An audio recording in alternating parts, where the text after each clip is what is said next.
Il y a une multitude de règles de composition d'images, mais nous allons voir les principales ensemble sur cette vidéo.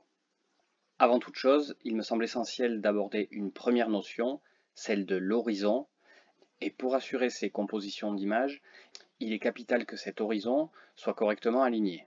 Pour cela, sans dépenser des 100 et des 1000, je vous invite à vous doter d'un niveau à bulles. Certains modèles sont spécifiquement faits pour la photographie et ils se greffent sur la griffe flash de votre appareil photo. Ça ne prend pas de place, c'est efficace et ça ne coûte que quelques euros.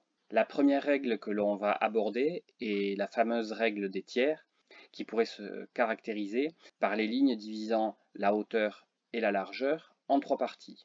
L'intersection de ces lignes génère 4 points d'or, qui sont des points d'équilibre graphique sur lesquels l'œil aura tendance à se poser confortablement et facilement. Un premier exemple avec cette photographie, si j'applique la grille matérialisant la règle des tiers, on voit que le produit est stratégiquement placé.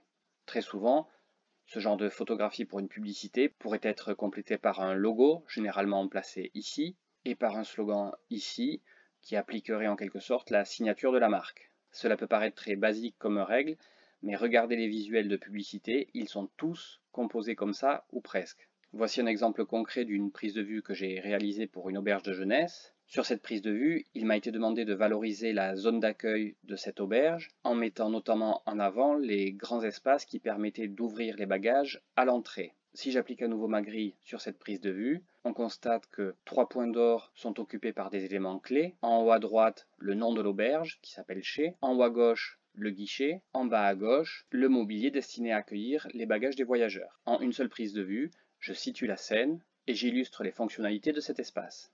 Autre règle, la règle des diagonales, dont les lignes guident généralement votre regard. Regardez sur ce tableau par exemple, regardez notamment vers où regardent les différents personnages, et inconsciemment, des grandes trajectoires se dessinent. Au centre, ou presque, on découvre le sujet majeur de ce tableau. Pour résumer, il y a donc la règle des tiers et la règle des diagonales. La plupart des appareils photo ou des smartphones proposent d'ailleurs d'afficher cette grille sur votre écran de visée. N'hésitez pas à l'activer, cela vous aidera et vous guidera dans vos cadrages. Une autre règle de composition qui peut être facile à mettre en œuvre, c'est la symétrie. Pensez notamment au film de Wes Anderson, qui est un expert en la matière.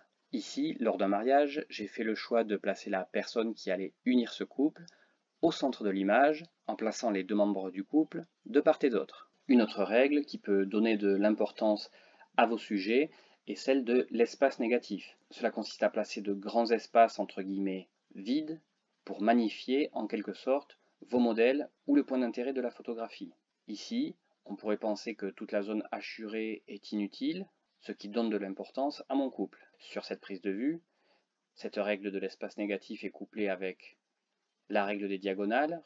Regardez notamment la ligne imaginaire qui partirait de la robe de la mariée vers la ligne de crête de la colline en haut à droite, mais on devine aussi l'utilisation de la règle des tiers puisque mes mariés sont placés près d'un point d'or.